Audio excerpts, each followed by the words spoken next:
Kasat Narkoba Jakarta Selatan membenarkan telah menangkap Tora Sudiro dan Mieke Amalia atas kasus narkotika di kediamannya di kawasan Ciputat, Tangerang Selatan, Kamis, 3 Agustus 2017, pukul 10 pagi.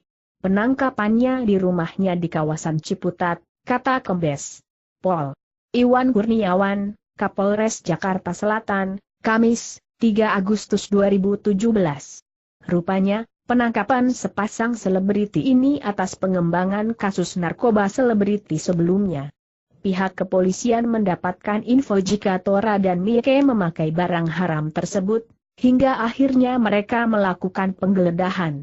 Ya, ini perkembangan dari kasus sebelumnya, karena menyebut mendapatkan informasi itu kita kembangkan, kemudian kita melakukan penggeledahan di rumah yang bersangkutan dan didapatlah itu barang bukti berupa obat.